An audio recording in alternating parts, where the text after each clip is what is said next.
Hello, Identity 5 gamers. The start of the IJL Finals is here. It's actually happening a weekend before I thought it was happening. I thought it was happening next weekend. So I guess we're going to actually take a look at this. I might see if I can actually stream the finals itself. But today I believe we have the semifinals. Today's set is between AWG and FAV. There are four teams that made it, four teams that made it to the finals. There's AWG, FAV, FL, and Axis, I believe, are the four JP teams. So surprisingly, no RC and no Zeta, which is crazy because we usually think those two, or think of those two as the top two. I guess I got this tier costume, the discount Florite costume, as I like to call it.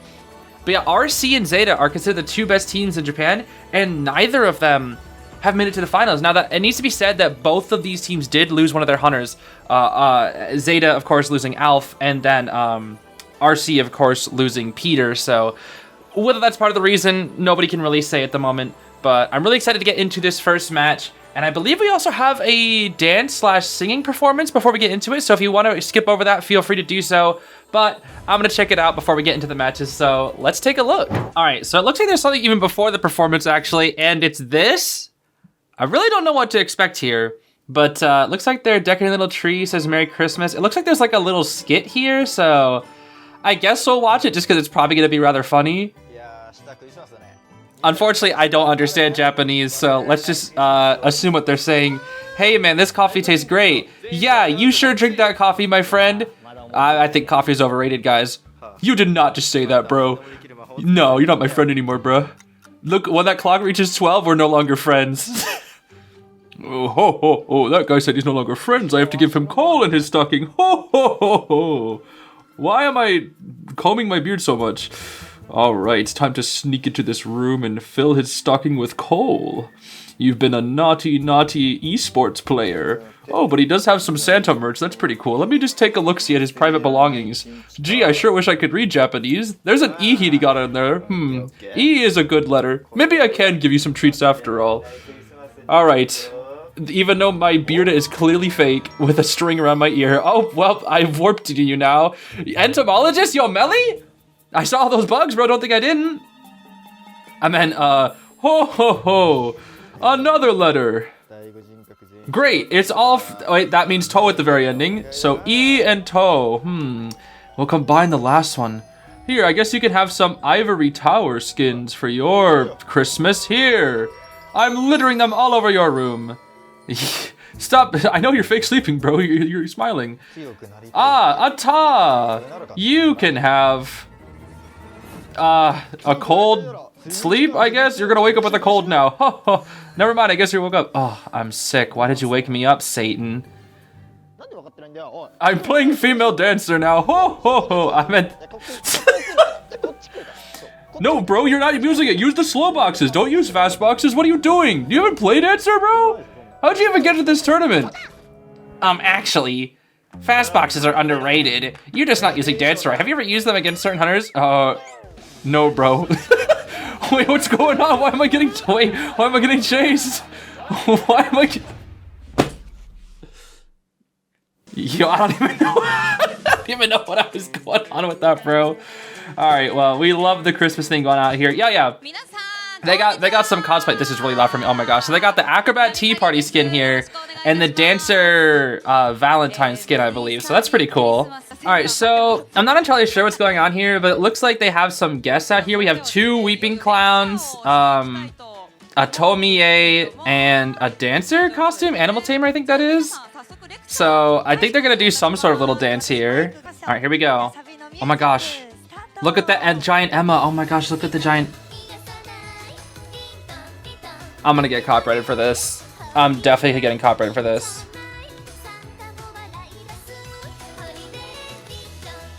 I'm definitely getting copyrighted for this, bro.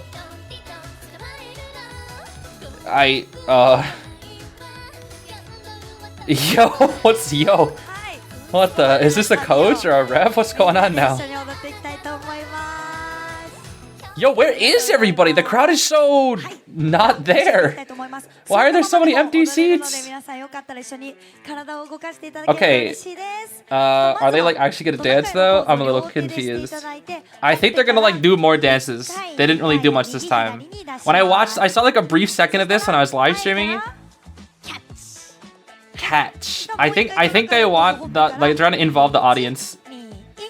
Yo, get off your phone and dance, bruh! Nah, it's okay. I'd totally be. Actually, I wouldn't be on my phone. I would be filming this because I'd be like, whoa, guys, IJL Finals. They're literally doing dance lessons, bruh. Okay, I had to skip like 3 minutes. They literally did like a tutorial for 3 minutes. Since when is night in the art, bro? What the heck? I did not even notice that. Bruh, magician has no hat. Oh my gosh, not the techno Christmas remix. Wait, is this the same song? Or did I just forget? Okay, they definitely heard this. And they just got like a giant freaking gardener. I swear. Is that Aesop? No way. I see the cosplays, bro. I saw Aesop out there, bro. So they did one of these last year as well, except I think it involved the stage play actors. And they did one for Summer IJL as well, finals. I don't know why it's always, I don't remember if IVL does it. I just know IJL loves putting on little performances. Okay, this is a nice camera. Yo, that Emma is like, look at how static she is. You can see the shadows of the cameraman. That's so funny. Wait, since when is Norton there? That is Norton, right? I'm pretty sure that's Norton. Okay. When did he get here, bro? Who invited him? And why are there 2 weeping clowns? I guess that's my biggest question. Yo, I'm definitely getting copyrighted though. I am 100% getting copyrighted. Anyways, enough shenanigans. It's time to move on to the actual competitive set. These are indeed the semifinals of IJL Finals. And it looks like Bronzela is rocking in Opera Singer here first. While we have Aeroplanist, Wildling, Seer, and a Barmaid for the first Survivor team coming out here. And FAV, I think they are the highest ranked team in IJL right now, just in terms of points, which is really, really cool. Because there's a couple things. One, I love FAV. They're my favorite. They're my favorite team from Japan. I really like how well their team synergy is. They have some of the best Survivor team synergy in all of IDV. Some of the best. And they've had some really clutch moments before. And they like melee. They play melee a lot. Apai is a really, really good melee main. And they play melee a lot, so I really hope we get to see some melee gameplay out here. I think I did take a peek and see a melee game in the future when I was streaming, but I think she died, so I guess we'll have to see when that happens. So at least we do know that there is an incoming melee. But yeah, besides that, though, I just absolutely love FAV. Their logo, I think it stands for fun and victory, which is really cool because they want to have fun while also wanting to win, which is something I can get behind because I want to win because I'm a competitive player, not a competitive player, but I'm a competitive person and I'm trying to get better at this game more and more and more, as I always am. But I also like having fun with the game too, so it's like trying to balance fun and victory is exactly what I'm all about. So I absolutely love Team FAV, my favorite team from Japan, and they didn't even make it into KOA last year. They did not make it into KOA Finals last year, which is really unfortunate. What the heck is this animation? That looks pretty cool. But they didn't even make it into KOA Finals last year. They didn't make it to Grand Stage. They actually almost barely made it, but they needed a 4 escape in one of their matches, and they almost got it. They actually almost got it. It was so intense. It was like an Arms Factory 4 escape match that they needed, and they just barely weren't able to make it into Global Finals, which is really sad because I do believe they're a really, really strong team, and I really want to see them potentially win this tournament here. So that is my bias going into this match. However, I wanted to see some good, clean games out here from both Hunters and Survivors, because the better games we have, the more entertaining it is, and the better games we have, the more we can learn as well. So Bronzela immediately lost here, losing the first chase target onto, I believe, the Aeroplanist was rotating him there. Looking for the Wildling here now, and actually gonna just straight chase the Wildling first. Builds-wise, we are gonna see Tide Wildling, Tide Aeroplanist, Full Kite Seer, Knee-Jerk Ramen, and he gets the Wildling down! Wait! Oh! And he shot the Wildling! Wait, that's a huge start! Wait, this is actually not supposed to happen. Wait a minute, he's dead! He's dead! The Seer Owl? But wait, why give him the Owl? He's dead! Save that thing! Bro, that Wildling is not kiting. He's dead! Wait, that's actually huge.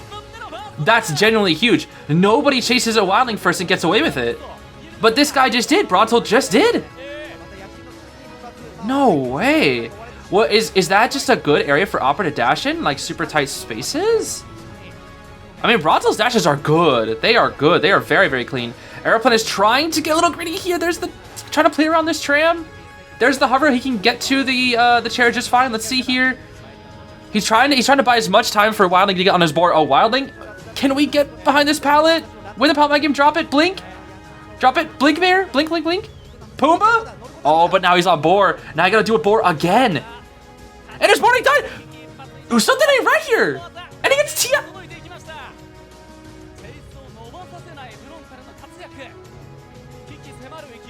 Bruh. This is not supposed to happen. People play Wildling to cheese Opera Singer. This barmaid is a Christmas barmaid. That's a Holly Jolly Demi. Okay, she does heal up the Aeroplanist, so he can go for a second rescue here. Barmaid already getting caught out early. Is she gonna take a free hit? It looks like she's gonna. She has to take the speed drink here, maybe. Okay, beautiful respect from Brontel. TP's back at the perfect time. Oh my gosh, the Opera Singer gameplay is so clean. Absolutely so clean. And he needs 10 more seconds, or sorry, 20 more seconds for. Oh, and he was hugging it, but not quite there. That's tough. He doesn't get his board back. That's actually huge. Wildling is one of the hardest characters for Opera Singer to down in this entire game, if not the hardest character for her to down normally. And she made that look easy. She got a Wildling down, and that's their ciphers are terrible. This is a loss. This is 4K. I see no way. I see no way for the survivors to come back from this. Unless they have a crazy kite right here. That's a messed up dash. Hold on. That gives them some sort of chance. Whenever Opera messes up a dash, she's the worst hunter in the game for 9 seconds. Unless she TP's back, of course. This needs to be said that this is also pre-Opera nerfs, so she still only has 20-second cooldown on the TP back and instead of 24. And then she also is not as slow with her dashes because she did get that 12% nerf to her dashes, which I believe it's 12% of her original speed, so it actually only ends up being around 4% of a nerf. I'm not entirely sure how accurate that was. I think it was like lost in the translation, but I'm sure somebody out there could do like a frame-by-frame speed comparison to see how actually slow it is, depending. I don't know how difficult that is to do. Messing up a dash there for Brontel. A bit unfortunate there. Barmaid's going to be able to go for this rescue, but the ciphers are non-existent. They only have one person decoding, and it's that Seer, and they don't even have XR. No, they do have XR. They do have XR, actually. Barmaid takes the hit. Going to rescue Aeroplanist before half, but the Aeroplanist has got nothing. He has no resources. And Barmaid uses Speed Drink and is going to die out in the corner here. Down she goes. And Brontel will either chair the Barmaid or... Okay, yeah, I'm just going to chair the Barmaid here. Paying very close attention to the Cypher. Might even TP to it. They need about 100% more Cypher progress. It is possible, but it's very difficult. If she chases the Seer... I think the worst thing that she can do here is chase the Seer. The Seer has to come in for the rescue. She's just trying to force the rescue a little bit earlier here. Gonna TP back right here. Seer's got nothing. Messing up a dash, and there's Flywheel there too. Out in the open, gets the hit. Aeroplane is opening up a new Cypher, actually, so they're going to have to do even more Cypher progress. And Seer's going to go down here. Barmaid has a chance to drink, but there's not really any pallets for her to work with. I think she's actually just dead here no matter what. Taking the vault. Can she get to these pallets that are over here? Or she can mind give these pallets. Brontel's going to disrespect it. I could already feel it, bro. I felt it. I felt that in my soul that he was going to disrespect that. And Felix, unfortunately, cannot win the mind game there. And I think that right there guarantees a 4K. All we have to do now is just slug it out. Because Seer's not going to have his self-heal ready in time. I guess he is going to have it ready in time, but there's no way he can pick himself up and like do like some crazy flywheel or anything. So let's see here. Yeah, since there's two Cyphers, Brontel can easily slug this out. There's no reason to worry about a Cypher popping. If that was the last Cypher, if Airplane's on the last Cypher, Brontel would not be able to drop this Seer now. All he did there was he picked up the Seer specifically so that he could drag him far away enough from Barmaid's chair so that he wouldn't be able to self-heal and go to Barmaid in time. That was the biggest thing, is Brontel did not want that, did not want Felix to get rescued there. And up high does immediately go down. We're going to see a TP, and Seer's going to have to use up his self-heal sometime soon. Either that or they're just going to go for the struggle-free strategy. It looks like they're going to go for the struggle-free strategy because Seer does guarantee struggle-free here, I'm pretty sure. Unless... Yeah, he does guarantee struggle free here. But at this point, they're just going to do the same strategy where they keep struggling for you over and over and not use up their self-heals. That way they can at least try to hopefully, potentially, maybe get dungeon. Even though it's practically impossible. But it looks like Brontel is... Yeah, Brontel is just going to do this exact strategy. They're just going to keep... Actually, wait, now that Aeroplanist uses self-heal, that actually makes it easier for Brontel now. I'm not entirely sure why Aeroplanist used up his self-heal. There literally was zero reason to. Because if you kept going back and forth with no self-heals, Brontel would have had to like work really, really hard to get you guys in the exact same position at some time. Gets the Aeroplanist down here. And now you know the Aeroplanist has no self-heal. So you can just chair the Seer. They both use up their self-heals. Okay, so it looks like they're not going to be going for like the super slow-paced, struggle-free strategy here. And that is pretty much going to be the game. Yeah, I don't really think that there's much that they can do. I do kind of want to see how Brontel's going to get this down, probably with a quick little TP here. Let's see. And there's the TP. Seer zoom in. Does have the flywheel. Doesn't even hit the flywheel. They might just surrender here. Will they? Nope, they're gonna play it out. Okay, that's fine. Does he see the Aeroplanist? Oh, doesn't see the Aeroplanist just yet? Okay, I mean, there's no self-heal, so the survivors can't win this.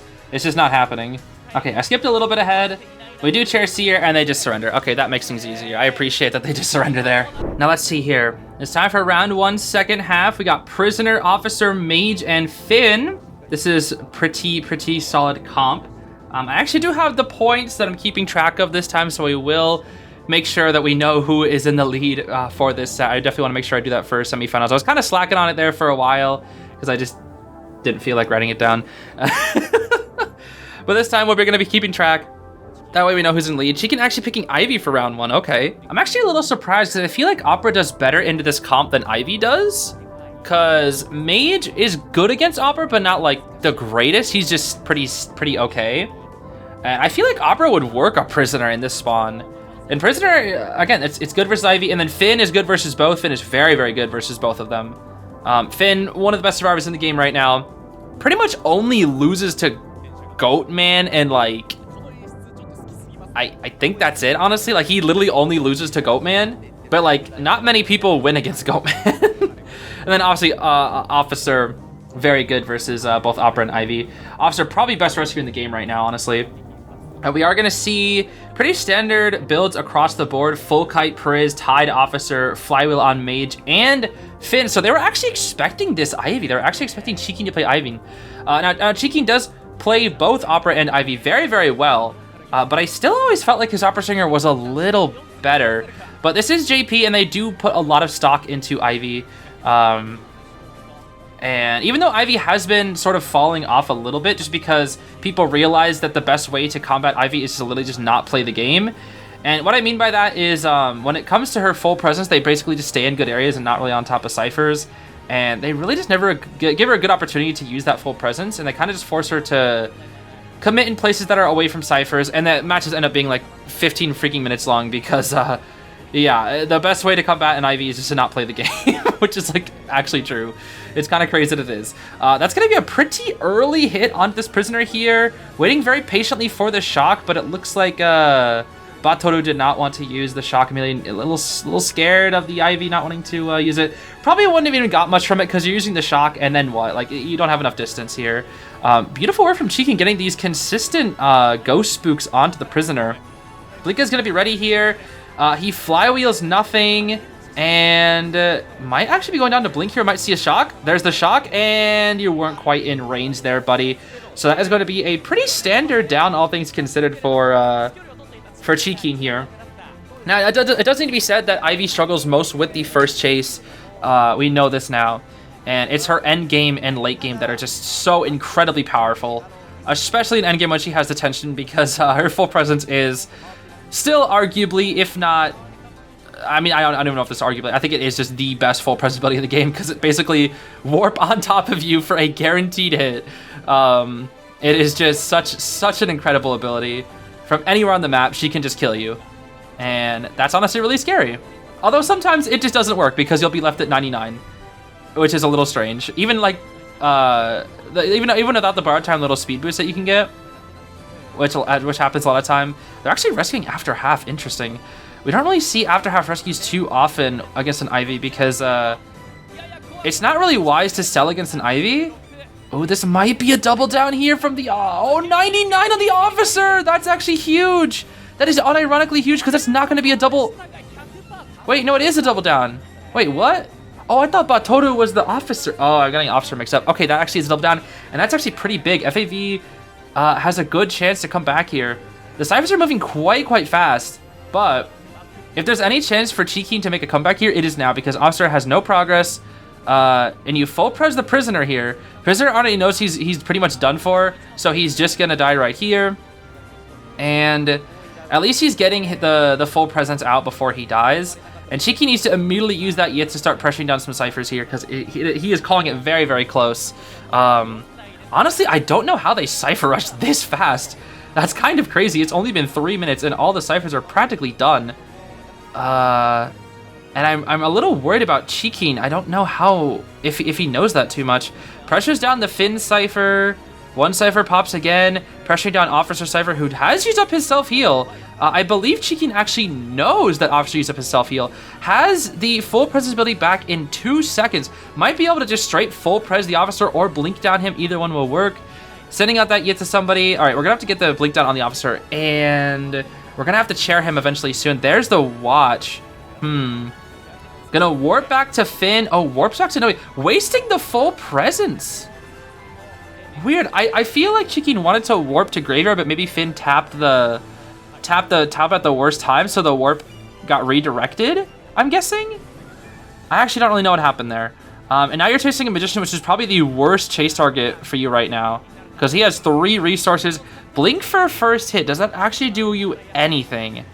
I don't know if that even does a single thing for Cheeky here. The Survivors are playing this very well. Their Cypher was absolutely on point, and even though they sold the prisoner, basically, they rescued him after half, it was worth it. It was absolutely worth it. And I think it was because Cheeky wasn't really pressuring Cyphers as much as we usually see. That is going to be the down onto the Officer here. The biggest thing that Cheeky can take advantage of is the no self-heal on the Officer, and it looks like he actually is going to be taking advantage of that. Not going to be healing the Officer.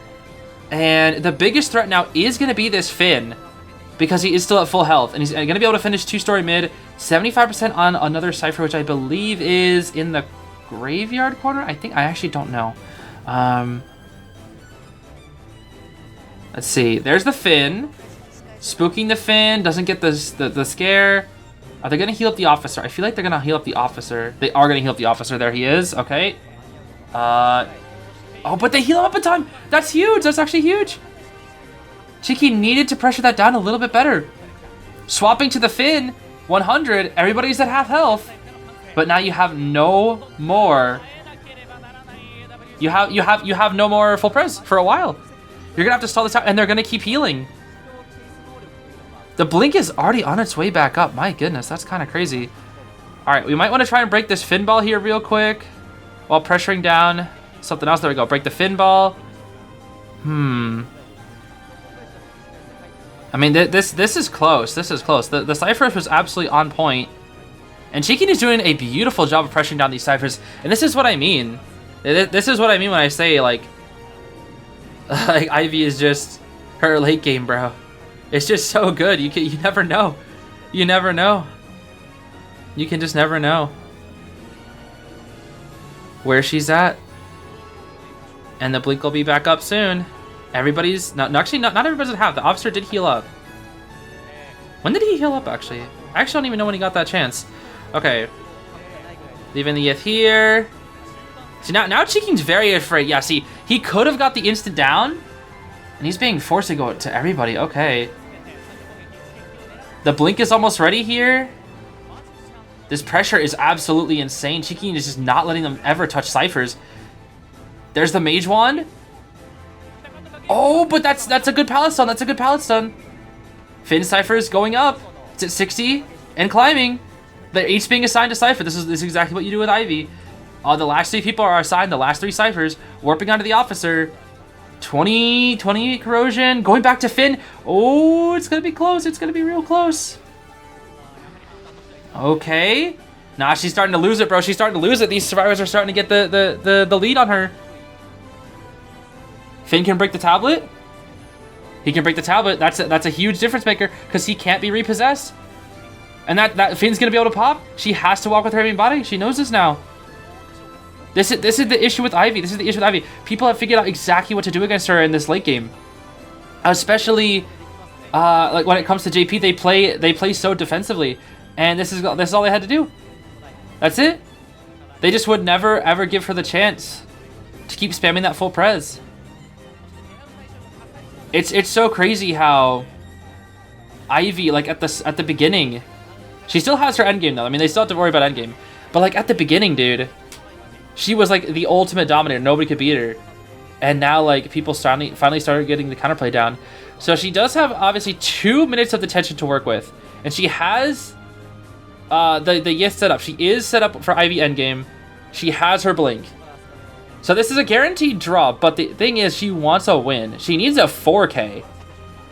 That's what's putting Cheekin under so much stress here. They need the 4K. And because you're playing so passively with this Ivy, you're not using that full pres ability to its fullest. And that's actually biting you in the back here. Because now you don't have full presence for like another 40 seconds. And the survivors just aren't going to be on the gate. Because why would they be? There's no reason to go onto the gate when there's detention. This is what they do. They just don't play the game. Why bother doing tasks when Ivy is just so broken for 2 minutes? She literally has like the strongest ability, and the way you combat it is by literally not pushing objectives. You don't push objectives. You keep yourself in strong areas, and there's nothing she can do.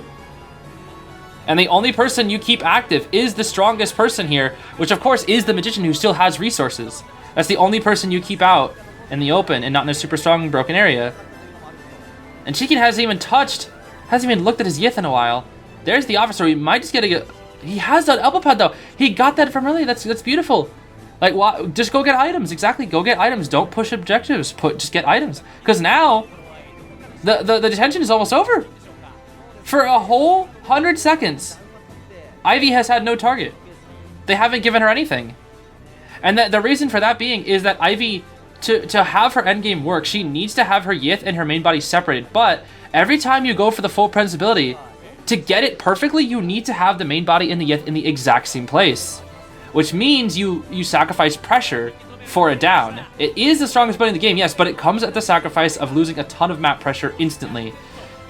See, you can't instant teleport. She has to wait, and that means Finn can get away from the full pres ability. Because the full pres only works when you instantly TP, but that means you don't have enough time to call the Yith back and then re-teleport back, right? It's very committal. It's very, very committal. And that's why when Ivy has multiple tablets set up on the gate, that's when you're cooked. See, now she has multiple tablets set up on gates. However, they're going to be able to take advantage of that, I think, right here. If she needs to go for a blink here, there's the blink, okay. I don't even think she needed to go for the blink there. I mean, I was going to say blink afterwards, but I guess that's fine. Cheekin is playing this still very, very well. Because there's a tablet on each gate. There's a tablet on each gate. And you TP, Finn's going back to this one. But like at this point, like she's gonna be stretched too thin eventually. There's gonna be a point where she's stretched too thin and she won't be able to keep combating. Now there's 2 tablets set up on that gate. So 2 different sets of cooldowns. Cheekin actually still has a chance to 4K this because of this endgame pressure. She's actually gonna slug this out. She's keeping track of who has self-heal and who doesn't. If she can get this officer down, that will actually be insanely huge. The only issue is he is at full health. Okay, let's see. Oh, mage. TP? Not yet? Dude, Cheekin's pressure is absolutely on point, dude. It's just so on point. Okay, they're trying to heal up the Finn. There's no blink. But they're trying to just, they're saying one out. They're saying chase me. Oh my gosh, dude. Cheekin's pressure. It's too strong. Look at this pressure. It's just absolutely insane. Cheekin's Ivy is insane, dude. He's not letting them do anything. He's not letting them do a darn thing. He just keeps warping and warping and warping. And he can get onto Mage again. He's warping to Mage. He just won't let them do anything. And that's a TS on Mage. That's a TS on the Mage. And does he even have enough time? I think he has enough time. There's the 2 tablets. He cannot teleport to either tablet right now. And they know this.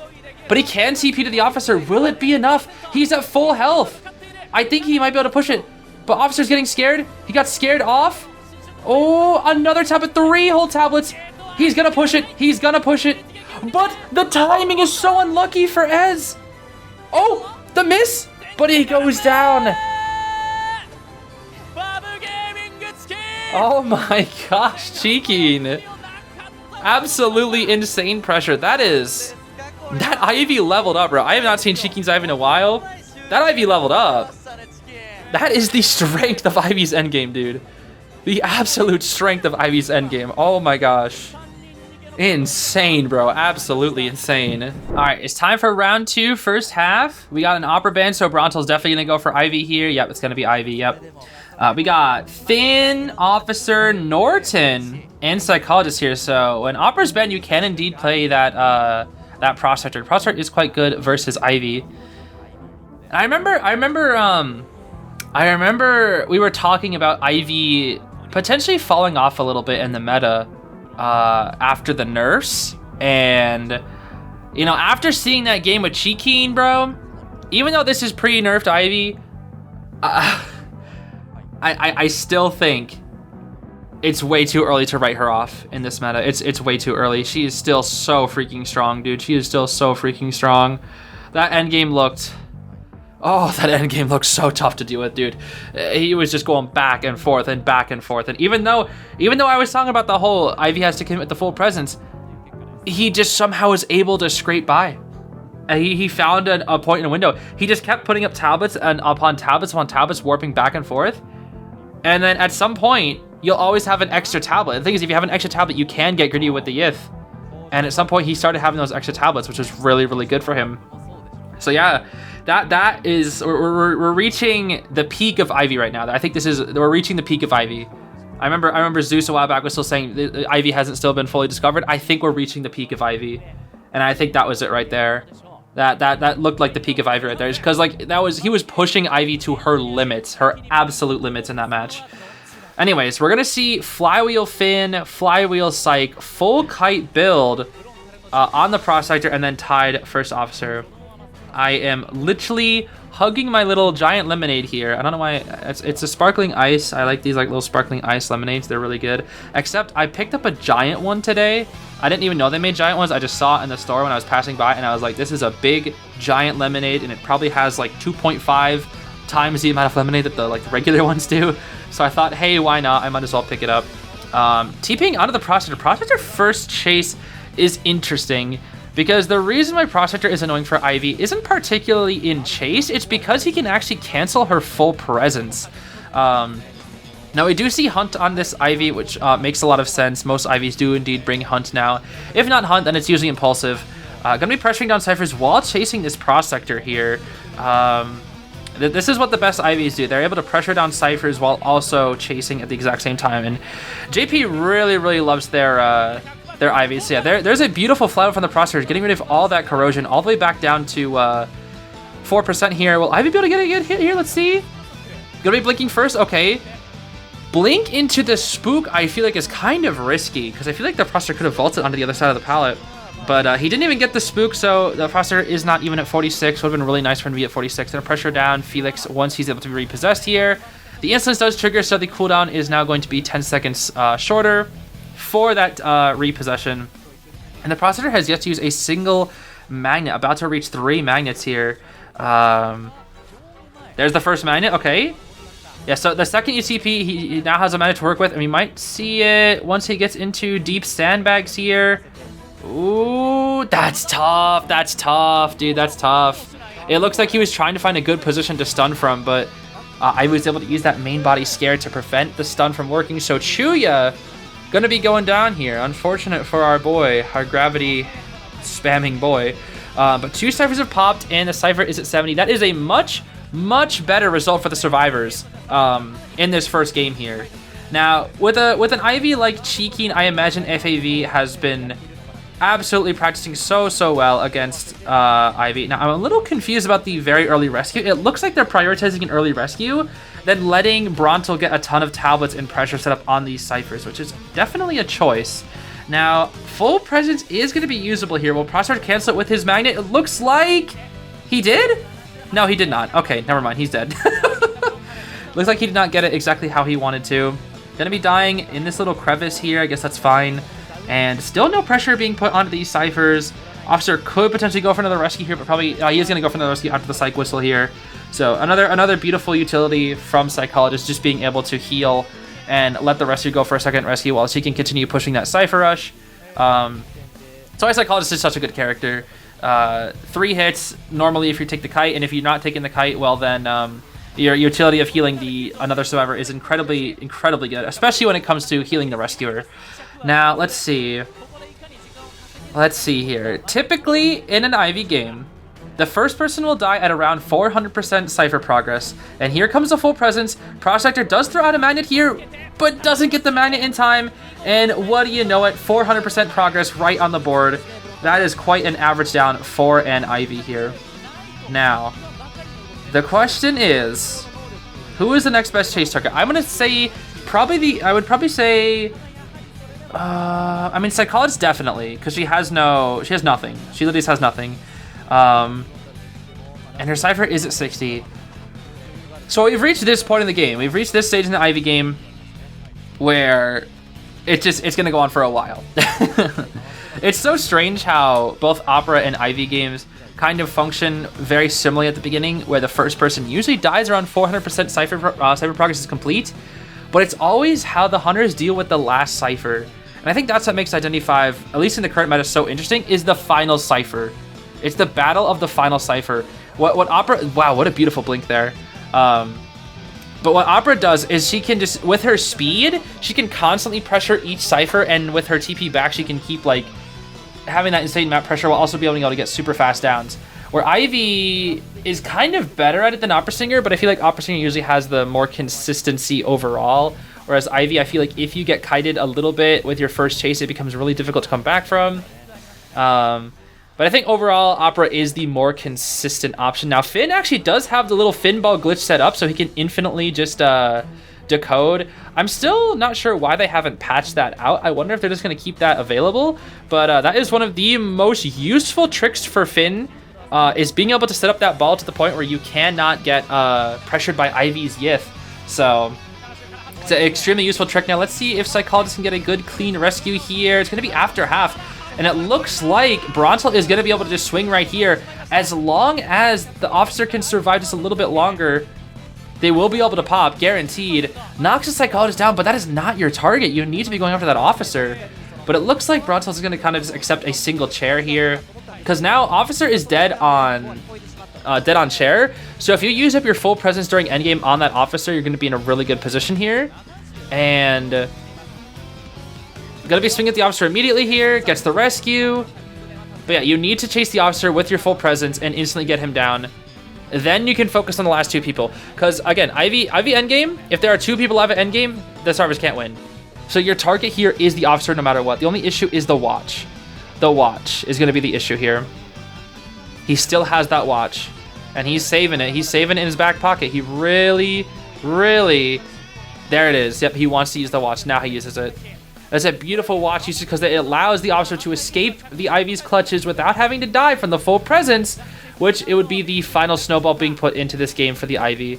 And gonna be chasing down the Psychologist right now. She has no Yith here. There's the Yith losing down the map pressure. She's basically accepting the draw at this point, so it's gonna be a really good position here for Team FAV, getting that gate open and getting the draw from this game here. And Psych is likely just gonna go down at some point here. So that was beautifully played from Team FAV. And I'm not entirely sure what it was.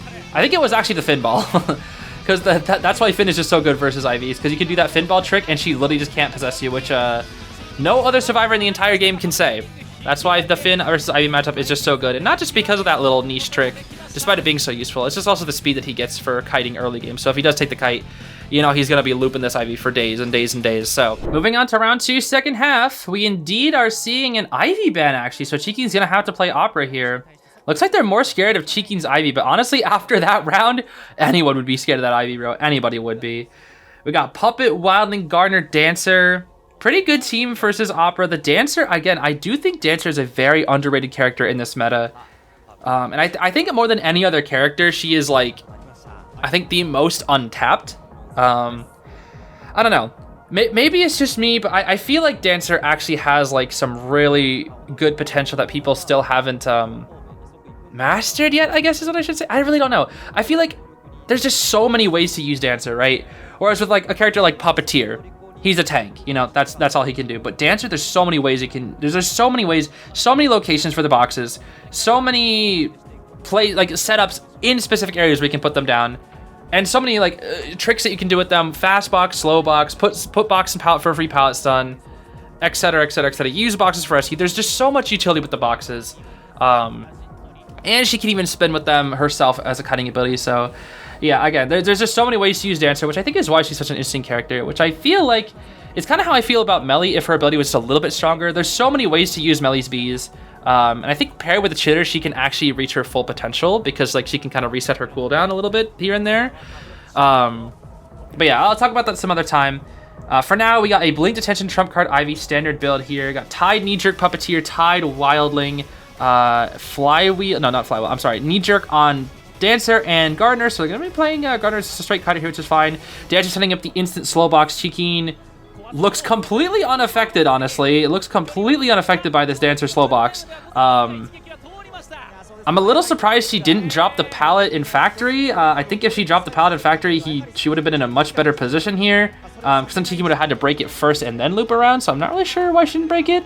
But this is a good position right now for the Dancer. 2 slow boxes set up. Cheeky missing his dash. You get a drop pallet here for free. And no spin was utilized from this Dancer either, I believe. So we're going to be able to take this window vault here. We might want to try and put down another slow box sometime here soon. Oh, a spin? We're going to be able to get to this window here. And Cheeky's stuck in these slow boxes once again. Honestly, it doesn't even look like he's slowed down in the slightest, honestly. I cannot really say more than that. We might just see a blink here. Nope, that's going to be fast box now. Okay. So, Opera in slow box. Well, Dancer's in fast box, and that's going to be... Wait. Oh, but a very early... But she's so fast, though. Oh my gosh, she's so fast. The fast box vaulting is so good. Look at that. She can go back and forth like crazy. And Cheeky just does not want to break these boxes. Has no desire to break these boxes. Okay, there's the slow box being broken. You need to break at least one of them. The slow plus fast box is just too good. And this is exactly what I'm talking about, bro. This Dancer is about to 3-cypher Kite. Beautiful spins. And this spin is about to reach her to this window. Not quite, almost. That was almost 3 ciphers. And that's a Wildling cipher, too. That Wildling cipher's at 80, bro. Beautiful Kite from the Dancer. Absolutely beautiful. This is going to be basement because Cheeky knows he's not in the best of positions here after a 3-cypher Kite. And that is exactly what I'm talking about right there, man. Exactly what I'm talking about. Beautiful utility from that Dancer. Actually making use of the fast boxes, like my little stupid meme from earlier. The fast box actually has some utility versus some hunters. It does. It really does. She was able to make use of that vaulting. Because the thing is, if she vaulted that and then vaulted back, Opera might have been able to catch her. But because of that interaction speed being boosted by so much from that fast box, there wasn't anything that you could do. And now Wildling is going to get in this rescue here for free. He's going to re to the chair, get off his boar. There's the hit. Guaranteed rescue. Will Opera try to go for a double down here? Nope, just going to instantly TP and go straight for the Dancer. Going to try and farm this Dancer as quickly as possible. Go for the draw. You absolutely need a draw here no matter what. This is a very survivor-sided map. Second most survivor-sided map in the game, if you ask me. Only behind Hospital. So it makes sense why survivors are going to get some pretty standard results here against the queens of the meta, Opera and Ivy. Going to be chairing off in this corner is a little strange, actually. I'm not entirely sure why. I can only guess it's a somewhat easy chair to prevent a rescue from. I don't really like this chair, but I feel like whenever I have to rescue this chair and I'm the survivor, I always like struggle with it. But when I'm the hunter and trying to camp it, I always feel like they just somehow sneak on behind me. Maybe it'll just come a little bit easier to practice. I mean, speaking of sneaking behind, this Puppeteer is going to sneak his way on in here. And there is double Tide. Looking at the ciphers, there's actually a chance for a 4% endgame here. Cheeky's going to need to instantly farm off this Dancer as quickly as possible. There's the Puppeteer. He has Lewis, so he can guarantee the rescue. Can eat a TS for free. Gets the rescue. There's Tide. And will they be able to... He's going to be able to body block. He's going to be able to body block. Oh my gosh, and Cheeky messes up a dash. That's really huge. That's really huge. He has 2 options. He can either blink down the Dancer and take the risk, or he can swap the TP. There's the Dancer. But he hits the Puppeteer. And if he blinks, there's no traitor endgame. So now he cannot use his blink. He better not use his blink here. Do not use that blink. As tempting as it may be, do not use that blink. Not yet. And I think Cheeky's smart enough to know. Beautiful pop. An instant pop. He has to get this dancer down as quickly as possible. Not even going for the dancer anymore. He's taking a risk. He has to. This is looking like a 3 escape. Ooh, no blink. No blink. If you blink, I think the game's just over. But chasing a puppeteer is like the last person you want to chase. And there's a power sub. That's got to be it. That's the game. That's the game. That's 3 escape. There's just no way. If he died right there, there could have been a TP potential. But now it's over. All because of that dancer kite. So AWG is going to get an early lead here in this game. Tries to get it. Oh, not quite. Almost had a chance there. Almost had a chance. Will we take the risk? That's a Pumbaa. No, dude, it's too risky. You know the Pumbaa's over here. Cheeky needs this draw. He's going to take the risk. He realizes that it's a 1k no matter what, so he might as well go for this wildling. But he's also risking a 4 escape at this rate, and that's going to be really dangerous if you give them 5 points for survivors. Hits down the wildling here, TPs, and wildling does not... Oh, he makes it to the pallet, and let's see here. Oh boy, that's not a 4 escape position here because his boar is going to just... He's pretty much exploded. If he misses a dash, though, it is probably going to be the game, though. He cannot miss a dash. Oh. Oh my goodness. You can't miss a dash, bro. This is very, very, very... Oh my gosh, this window is so good versus Opera Singer. Oh my gosh. Oh, wildling is just straight kiting her. Oh, why is this working? Why is this working? Why is this working? Okay, it's not working. That's a 1 kill. A 1 kill for Team FAV, which puts AWG in the lead for round 2. Dang, dude. That dancer kite was just absolutely beautiful. It's round 3 time, so we start getting some hunter variety out here. We got Entomologist. I told you, bro. FAV Entomologist up high on that melee. And we got Mercenary, Barmaid, and a very rare pick coming out in tournament here. Toy Merchant actually has an extremely low pick rate, but yeah, Toy Merchant coming out here on Lakeside Village, one of her strongest maps, because she can spawn Big Bow and is practically unchaseable, even for somebody crazy like a Geisha. I've seen a Koa, Geisha, Kite, Annie in this area before, and she kind of got cooked. I must say, she kind of got cooked. Now, it needs to be said, this is pre-buff Annie. What's really interesting about Toy Merchant is, in the past, she used to be able to put down a catapult and then take it instantly, right? And then they nerfed that. They made a couple adjustments to Toy Merchant. They made it so her lineups are a lot easier, like visibility, so you can actually like kind of see where your catapult's gonna take you, which is really nice. But they took away the ability to instantly use the catapult, which is a little strange. And now that the meta has evolved a little bit more and hunters are getting stronger and stronger, they decided to buff Toy Merchant again and make it so she can instantly take the catapult again. So they basically took away the nerf that they gave her, and whatever item she has in her toy box, that gives her a small vaulting buff by 4%, up to a total of 12%, which is really, really nice, helping out her kiting capabilities there. But those buffs do not apply, so at the moment it is still the Toy Merchant that we remember from, you know, a month ago or so, where she has that 1 second delay before being able to take that catapult, which might actually come into play in this Geisha match. And I do believe Toy Merchant still, in general, isn't not the best matchup for a Geisha. You really don't want to play Toy Merchant into a Geisha too often, I don't feel like. But I'm not super experienced with the matchup. I just feel like Geisha does win it because all the distance that Toy Merchant can get kind of doesn't matter when you have Geisha Butterfly, which is the built-in blink. We are going to see Warp Geisha, which I think it's a little interesting. I still don't really know too much about Warp Geisha. I still feel like blink is better, but we'll have to see. We'll have to see. We are going to see Knee-Jerk Barmaid, Flywheel, Toy Merchant, Knee-Jerk Melee, and Tide on the Mercenary. So against the Geisha, this Yugo Geisha coming out here, I don't think this is actually the best comp for Geisha. Melee struggles with Geisha quite a bit, in my opinion. Oh, wait! That's a huge mistake from the Toy Merchant. I don't think she meant to drop down. That's a huge mistake, I think. That's huge. This Toy Merchant's going to take a very early hit now. Because without a catapult, she has nothing. Oh, beautiful. Wait, that was beautiful. Oh, that's tough, dude. That's tough. Really playing around that. That pallet there. Toy Merchant gonna... I'm not really sure what she's doing. Okay, we do have some bees set up here. Some snowy bees from Melee. Trying to assist her buddy, the Toy Merchant. Oh, canceling the dash. The bees are protecting her here. Oh, beautiful usage. Beautiful bee usage from Entomologist. That was absolutely beautiful. Did she call back the bees? I think she called back the bees as well. It's kind of hard to see. Toy Merchant did use the glider, and now we have the trick set up here. I don't really know why she keeps holding that item. I guess it's just for, like, fanciness. And there's the warp being utilized. Warp Geisha actually coming into play so well right there. Oh, and that's going to be a down. A beautiful fly though. That would have hit me, bro. I'm just saying that would have hit me. If that was me, that was definitely getting hit there. Toy Merchant holding that item once again for the flashiness. I really don't know why she's doing that. She is going to go down here. Yes, sir. She is going to go down. All right. Honestly, that's a pretty quick down. All things we got Claustrophobia, Berserker, Quenching Effect, Exposed Stars, Endgame, whatever the heck it's called. I always forget. And then Detention Trump as the standard build here. Actually, Melly, so much bees are gone. Oh my goodness.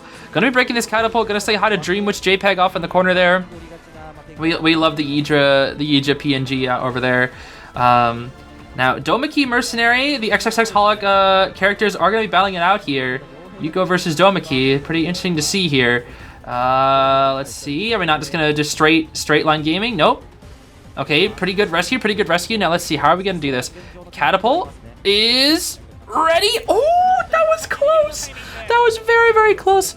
Time to just glide all the way into Big Boat. Gonna go to the ramp, perhaps? Nope, to the pallet. Okay. And Toy Merchant is kind of just dead here, actually. Yeah, with Blink in your kit, it's not really much you can do against that.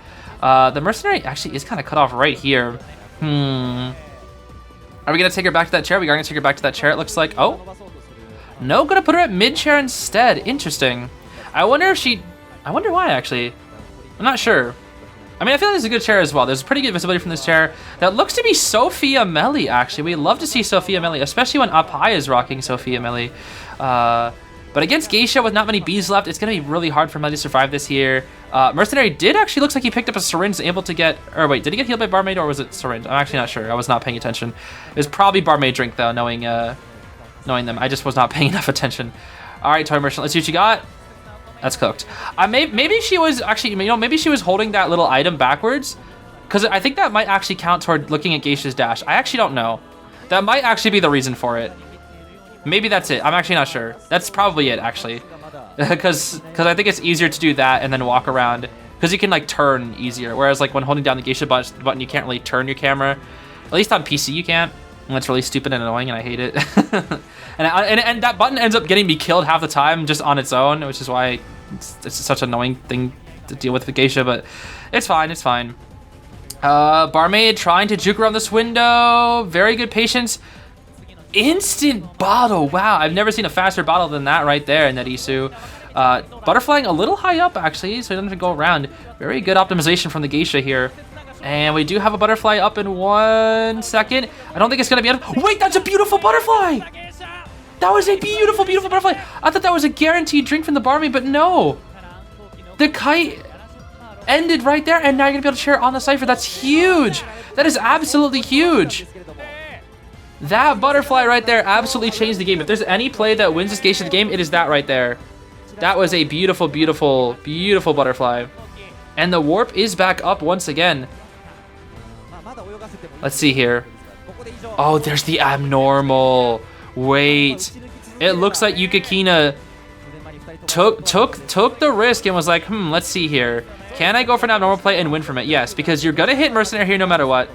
And he's gonna be double down. And you're gonna be able to get this barmaid down, because what rebound potential does she have? She has no rebound potential. And Yukikina has a calculator for this, because Entomologist has used a ton of bees, so you know that the bees are very low on Entomologist. You know you can get a double down on Mercenary because he has to rescue at half health. And the barmaid has absolutely no rebound potential, and with a full pres Geisha, that's going to be very, very difficult to kite. And that's it. That's got to be the game, and you already spot out the Entomologist coming on in here, trying to go for this rescue, redlighting her as well. As much as I love Melly, dude, I don't see any way that Melly can save the day here. I really, really don't. Yukikina can just play this patiently. There's no reason to rush. And unfortunately, once again, I absolutely hate that trick where Geisha dashes inside the Melly bees. There's not really much you can do about it as an Entomologist. And, yep, gonna be instantly farming that barmaid. Not really much for either of these characters to work with. This was just a really good Geisha comp. It was. It, honest to God, was. This was a beautiful Geisha comp. I mean, Melly's not great versus Geisha, in my opinion. I know some people have always said that, oh, Melly's actually pretty good versus Geisha. I really don't see it. Mercenary is fine, but, you know, he's the rescuer. And then Barmaid is tricky. Good play there, but now your bees are in a 20-second cooldown, so you bait one swing for 20 seconds, no items, and you're dead, yeah. And then, who was the first person that took the kite? Toy Merchant? Yeah, Toy Merchant, kind of 50-50, I feel like. So now we can slug it out here. With that abnormal play, there is absolutely nothing that these survivors can really work with here, so that they're just going to hold on to their self-heals while the Geisha travels around the entire map. And there's not really much that they can do in this position. A little sad. I wanted to see Millie cook, but the Geisha actually just... She cooked more than anybody. I mean, what can I say? When I saw that butterfly, bro, when I saw that butterfly in Big Boat, like, I knew the game was over. That was it, definitely. Oh? Okay, so I skipped ahead. It looked like Yukihina checked in basement here and does actually spot out the mercenary after like a whole minute of looking around. My goodness. That's like a whole gosh darn minute. Are we going to chair is the question. We're not going to chair. We're going to push for that 4K. We want that 4K. And FAV, the goal for them is they just need to wait out the bleed out time. That's it. That's all they can really do is just wait out that bleed out time. That is the #1 goal for the survivors here. And when you can kite, you kite, because it leads to more bleed out time. Good pallet stun there from Dacho, but it really doesn't matter at this point in the game. They're basically just, they got to fight for one out. That's all you can do. You have to fight for one out here. Especially since FAV does not have the advantage here. They're actually suffering quite a bit, I must say, quite a bit. Oh, and that's a beautiful elbow pad dodge, but no more resources for this mercenary here. And we might get to see a funny haha Geisha trick where the button just doesn't matter. Yep, the button doesn't matter, but oh, a certified if that was me moment there right from the mercenary. Domaki using all the luck in the world. The battle of the XXX holo characters is happening right now, and honestly, why didn't you let this mercenary take the kite? Because he's cooking, bro. He's absolutely cooking. Look at this. He's kited for like a whole minute and a half. And he almost got a good solid bait right there. My goodness. This guy's crazy. Alright, now let's see here. How are we going to play around this? Because now Entomologist is gonna expire soon. And Dacho is somewhat near the dungeon? Only somewhat, though. Only somewhat. Poor Melly just has to bleed out. Hiding behind Big Rock. Letting the mercenary die once again. Oh, boy. Yeah, it should be his job to just keep running toward that dungeon. He knows the dungeon is. Doesn't win the Pallet Mine game this time, but since he's mercenary, he has that delayed damage. And he can continuously, over and over, keep running back toward the dungeon. Well, Yukihina is going to look for this entomologist, and unfortunately it looks like she's going to get spotted out right away. Oh my goodness, Sophia Melli, how unfortunate. Going to actually pick herself up, which is a little interesting. I'm not entirely sure why she's going to do that, but I guess it's fine. Yes, I guess it's just like a you might as well kind of situation here. No more bees on this entomologist. And... oh, beautiful Vault Melly, beautiful. You're so cool. Nobody does it quite like you, bro. You're the coolest. What the heck? Why does Geisha look like she's in pain? What's going on? Why is she like reaching? Wait, why was she like reaching like that? You see that? Why was her like hand out? Wait, what? What was that? That looked so weird. Was that her about to place a butterfly or something? No, that's the place. What was that? What was that animation that looked so weird? Oh wait, but Millie's about to expire. Oh my gosh. Just like some old milk, Millie was about to expire there. That's so sad. So now Yukihina is gonna be chairing Melly here. You want to chair Melly here. You don't want her to expire because then you know Mercenary has an option to get to the dungeon. But she's looking for Tinnitus. Melly's not gonna struggle anymore. She doesn't want to struggle, and now she's put into struggle here. She's put into struggle. But this is not good because now Dacho is in a really, really bad location. Melly's gonna go down. And Dacho's in a terrible, terrible location, nowhere near the dungeon. Gonna pick up again. And now you spot out the mercenary, and he's nowhere near the dungeon. She has manipulated the mercenary to go away from the dungeon as much as possible. You know the Melly's gonna expire. There's no self-heal. There's no items on this mercenary, and that is the game right there. That is the game. They surrender. They know there's no chance. Beautiful manipulation from Yukihina. Getting that 4K with the Geisha. I just hit my microphone. Here Here we are. It's time for round 3, second half. I don't know if these are best of 5, but we got Yami out here. FAV Yami. One of the best bonbons in the world, if not the best. Probably not the best, but one of the best. Gotta be picking Wax instead, actually, huh? Interesting. I feel like Yami's bonbon, I've said it many a time, but it's no secret that I don't like bonbon, right? Like, you guys know, I'm biased toward bonbon. I think bonbon games are boring as heck. But Yami's bonbon is actually hype. Because he plays bonbon aggressively. He does not camp with, okay, he camps to the extent that, you know, you should as a IDV hunter, but he's like the most aggressive bonbon I've ever seen. Most people, when they play bonbon, they're going for a draw. When Yami plays bonbon, he wants a 4K. And I can respect that, bro. I can respect that. He pushes bonbon past his limits, right? And that's what makes his bonbon like so crazy. And gonna pick in Wax here, which is a little interesting because looking at this team comp, I actually don't think this is the best Wax comp. Because Dancer, I feel like, is really good versus Wax Artist. Embalmer is quite good versus Wax Artist because he can take himself off the chair. Gamekeeper is extremely good versus Wax Artist because he can get to the chair for free. And then Aeroplanist is... I actually don't know about Aeroplanist. Okay, Yami bring in Peepers. Peeper Wax is viable, but I feel like you're gonna have to make very, very good utility of those Peepers. Depends on where you chase, highly depends on where you chase. Because again, Wax Artist is really, really good at killing transitional kiters. And on Lakeside Village, it's really hard to transition. It's just long open areas. But Peepers counter tight kiting. So Wax Artist's weakness is tight kiting and not dropping pallets. You don't want to drop pallets against Wax Artists. It's really bad. You don't want to pallet sim a Wax. You want to loop pallets. You don't want to drop them. You want to loop them. Only drop them when you absolutely have to. Especially when you think you can get a good pallet stun on the Wax. Looping pallets is far more effective versus Wax. And it looks like he's going to seal off Shaq right here. Dropping a Peeper inside Shaq as well. Gonna try and red light here a little bit. So catching Dancer. And he catches out the Dancer. That's a huge start. But a little unfortunate. A little scared of the Dancer here. And yep, drops that pallet because she absolutely has to right there. But she is at 91 Wax. And we might see the Wax being used right here for the first hit. There's the first hit right there. And yeah, she can't exactly kite on top of that Peeper. This is why she's forced to transition. Peeper forces you to transition. Wax Artist is really good at countering transitioning. So yeah, it's just a whole process here. It's a whole process. And let's see here.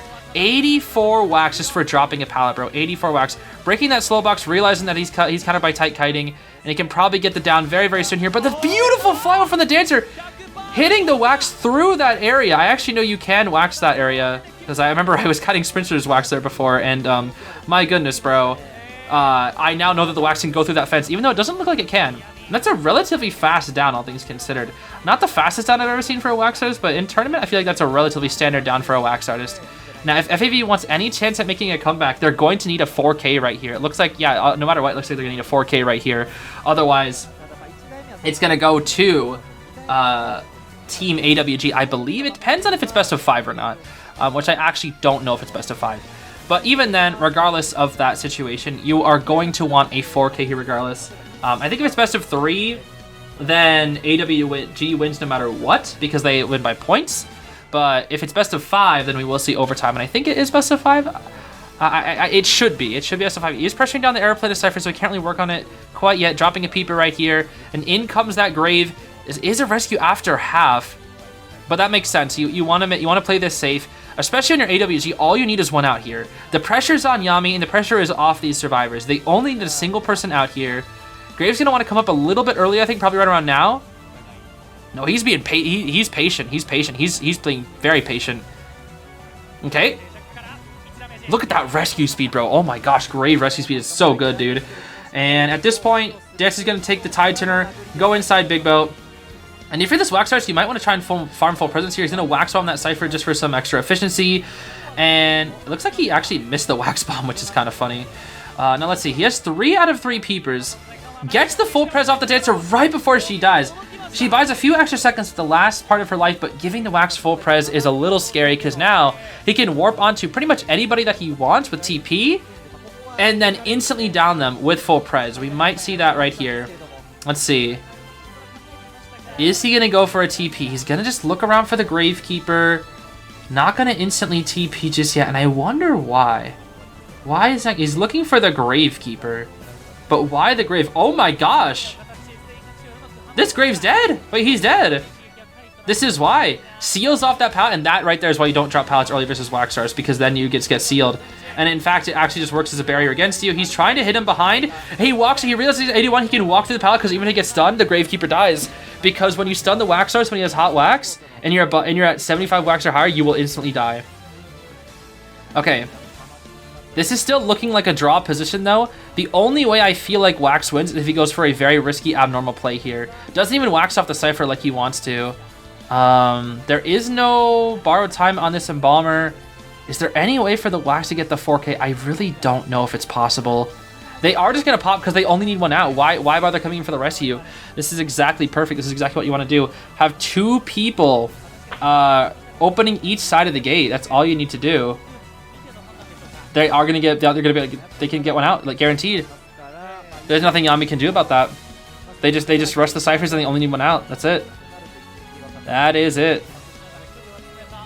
That's gonna be it's gonna be 3K. But they could have even gone for a draw, but they're playing it safe. Aeroplanist, beautiful jetpack here. There's even a small chance Aeroplanist makes it to the dungeon. Not a high chance, but a very small chance. Let's see. Waxes him off there, and down he goes. Beautiful.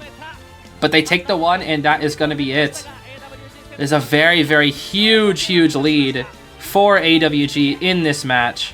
So yeah, FAV is gonna need some crazy results in round 4. Otherwise, I think it's gonna be over for them. Alrighty, it's time for round 4. We have, let's see here, Patient Merc, Anti-Psych, and Yami playing Bane, the Banester, coming out here. Look at all those Survivor bands, bro. Oh my gosh.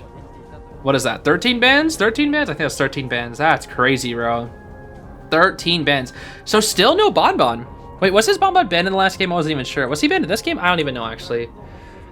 Going for the Bane, though. Going for the Bane. Why Bane? Bane not... Wait, let's see. Bane's decent against Patient. Bane's pretty good against Antiquarian. But this is Namiko. This is Namiko on Antiquarian. Namiko's Antiquarian is very good.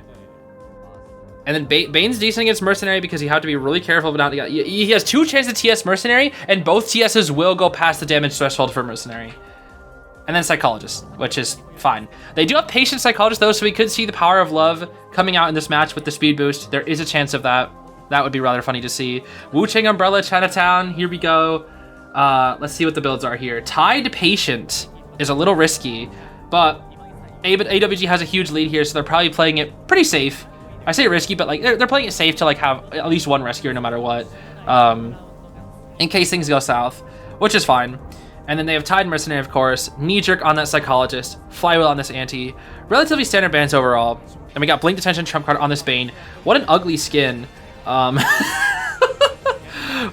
boy, a bit of an ugly skin here. Actually, I kind of like it. It's a little ugly, but it's like kind of like fascinating ugly. I like the vines. It's kind of cool. It's like nature themed. I kind of like it. That is kind of ugly. It's like it's like a good ugly though. It's like a good ugly. Not everything needs to be like, haha, pretty or cool. It could just be like cool by being ugly. All right, now let's see here. Gonna be chasing down this Patient here first, which is actually a pretty good target for this Bane. He's probably gonna be able to get the hook right here. Let's see. It's a hook versus hook battle. There we go. Hook versus hook battle. You love to see it. We might see a trap being placed right here. Yep, there's a trap because you don't want that Patient to get a good hook from up there. And is there any way for the Patient to... I think he's going to be forced to use a hook to go over that trap. Oh, but he catches him! And that's a pretty quick down! That is a very quick down. I'm surprised we did not see the Patient go for the trick where you hook right above before you go out to the bridge. You can hook on that little ceiling above the bridge and get off the bridge. I've seen Patients do that before. I think he needed to go for that there, otherwise the Bane was going to instant kill him. Atsushi is here. The Were-Tiger is here. Posted up for this rescue, but that's a pretty fast down, all things considered. Bane's got some traps to work with here as well. We might see him put up like a trap or something just for later. Nope, not quite. Let's see. Might hook the Mercenary. Or Mercenary with another pad. Can he get a good hook? Oh, he's in the pallet? Wait, he just gave him a free rescue. Okay, Patient's dead here. Wait, that's huge. That's huge. Good blink.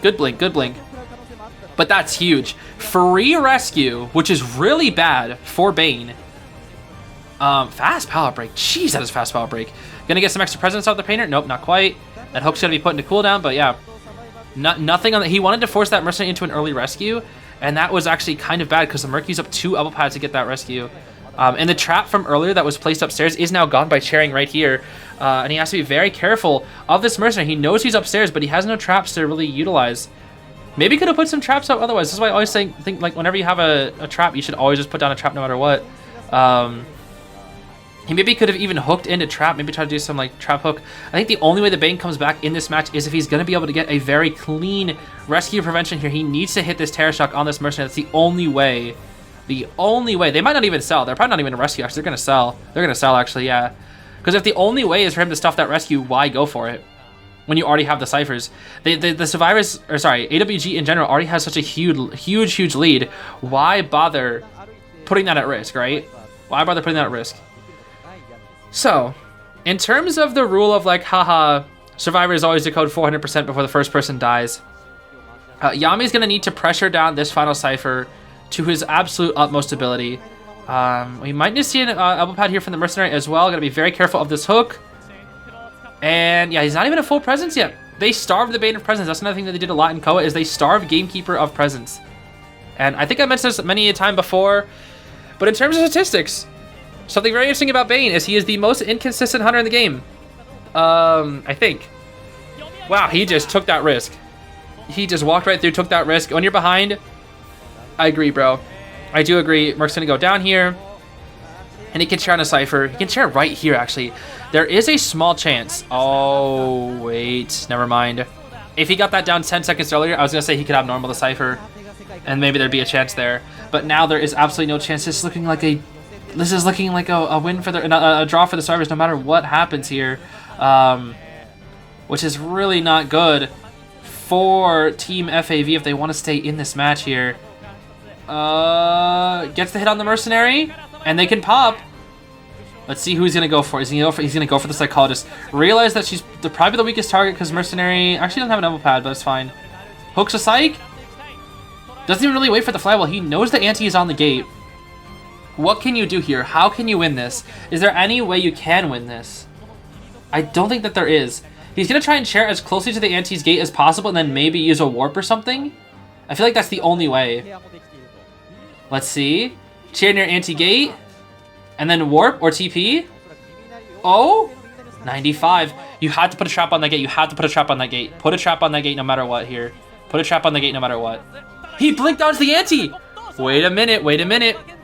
Merc is far. He's scared of the Merc. He's scared of the Merc. Ooh, he has to put a trap on. I feel like he has to put a trap on the gate no matter what. He gets no tinnitus. Put a trap on the gate. Put a trap on the gate no matter what. Put a trap on the gate. Before picking up ante, put a trap on the gate. Trap on gate, trap on gate. No, put trap on the gate, bro. Oh, he's gonna put ante next to. Hold on, hold on, hold on, hold on. Hold on. Hold. Hold. Drop ante here. Wait. Perfume. He still has attention. The hook miss. They have to double. They only need one. They only need one. How do you get one here? How do you get one? They can get one by getting Mercenary. They let Mercenary do it. They let Mercenary get out the gate. Because he didn't put a freaking trap on the gate for some reason, by the way. He just didn't. Wait, why? What? Why? Okay, Mercenary gets out. They only need one. They literally only need one. Nameko. Two misses. Two misses. No flywheel, and Merc can get out. Good attempt from Yami, though. He almost had that 4K. 3K, I don't think is going to be enough, though. I don't know. They can try for round wins, but it's going to be tough. They're so many points behind. Here we are. Round 4, second half. Entomologist, coordinator, forward, dancer. It is a good team. Oh, what are we doing? We're throwing. We're picking Night Watch? Bruh. That's a draw. You just gave FAV a win. That's a draw. That's a draw hunter, bro. That's a draw hunter. I don't know why they're picking Night Watch, bro. You I guess they want. No, you want to. I guess a draw is fine, but you give FAV a win here. You can close it out with a stronger hunter. I'm sorry, I love my boy Nightwatch. And even if this is his strongest map in my opinion, it's Nightwatch in tournament. Like, in Nightwatch in tournament, he's just a draw hunter. Most consistent draw hunter in the game, yes. But he can't get wins. He's so hard to win with. His win rate is like 16%. It's so little. It's so small. His loss rate is like 20%. Win rate's like 16 or something. And then the rest is just all put in to his draw rate. His draw rate is insanely high. It's like 68% or something like that. It's even more than Bombot, who was like 65 or something. I forget. I'll have to look at the statistic again. That was IVL, of course, but this is looking like a draw. Even with this comp. I look at this comp against for Nightwatch, and it's draw. Dancer, Nightwatch doesn't really like. On Chinatown, Dancer's not that big of an issue, but if it was like Arms Factory, bro, oh my gosh, you're cooked. Forward is a little tough for Nightwatch. He can chase a forward, but the harassment Nightwatch kind of struggles dealing with. Melee is, I think Melee slightly loses Nightwatch, not that much, but I think it's a slight loss. It's a slight advantage for Nightwatch. But like if you're in a really tight cutting area, I guess it depends on like area, right? If you're transitioning, then she's cooked. Like Melee's bees are pretty good for transitioning, yes, but against Nightwatch, not particularly. But I would, and then Coordinator obviously is just pretty standard against every single hunter in the game. He's actually gonna be rocking Excitement. That is an ultimate draw. That is an ultimate draw build. Excitement, Detention, Trump card. That is like literally the ultimate draw build I've ever seen. We got triple flywheel as well. Maybe expecting a wheel here from Yukikina. Flywheel from Dancer, Melee, and Cordy. Ooh, Philosopher's Stone. I love this skin, bro. I think this might actually be the first time Philosopher's Stone being played in tournament, which we love to see. Apai rocking Sophia Melee once again has the bees out, taking the loop. You know how it goes. The basic rotation on Chinatown. Everybody knows it, bro. You know it, you love it. And let's see, Melee using her bees, making her way all the way to the hotel area. And yeah, look at that. Look at the optimization, bro. Look at this routing from the Melee. Beautiful optimization, beautiful speed being gained here. And yeah, Nightwatch switching targets here because you don't really want to chase a somewhat weaker character in a strong area. But that goes for this area as well because Dancer could kind of cook in this area a little bit as well.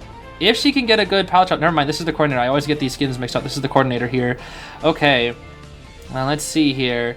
The gun cannot be used here, but will Dacho realize this? Oh my gosh. Oh, that's a bit unfortunate. Probably wanted to drop the pallet on the other side. Gonna go into the Dancer boxes here. Will we see the gun usage? But there's the Excitement. Flywheel is available. Useless trait, because there's the bees. What the? He walked through those bees like they were nothing. Hello? They should have at least impeded the movement a little bit. Careful now, Melee. Careful now, Melee. Careful now. All right, the ciphers are extremely. This is a very fast down for a Nightwatch. Oh my goodness. Breaking that pallet very, very slow, but the forward is here. All right. Beautiful pallet drop from the forward. Let's see what you got, Mr. Zeus. Ooh. There's some ball right there. He does have a dash to go back, but that buys enough time for the corner to get back up, and there's the bees to protect her. Big, strong wind, beautiful dodge, swinging at the bees, drops a pallet, and now we have Fastbox to work with. And he's waiting for his, he's gonna, oh, I thought he was gonna just use his jump. She's gonna transition to the OP area, but forward using a stun so she can transition to the OP area. Beautiful teamwork from FAV. This is what I love about FAV. Forward is still going in for this harassment though. A little risky, and there is Control Freak for Nightwatch to work with here as well. There is that Control Freak, and he is going to get the Control Freak boost right here. Here comes the speed boost. Will it be enough for him to get this down? I think it is. He gets the down. Whether it was from Control Freak or not, I can't exactly say, but it definitely did help. There's the forward. He is aware. Will the forward go for a stun? It looks like not quite yet. He's going to probably try and save his ball for some harassment later and just go for a regular Tide Rescue because he needs that Tide Rescue. This is, of course, the first chair of the game.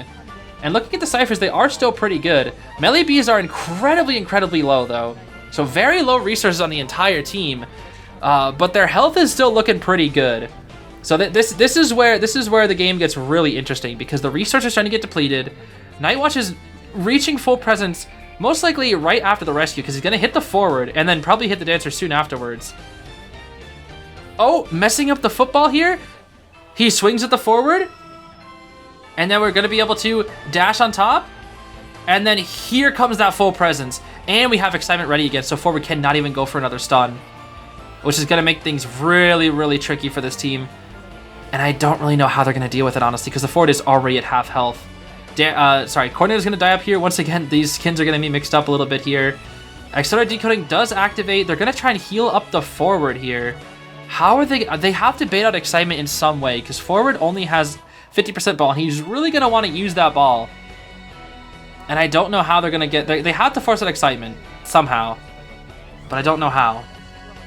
And also they have to decode another Cypher, but I don't know, bro.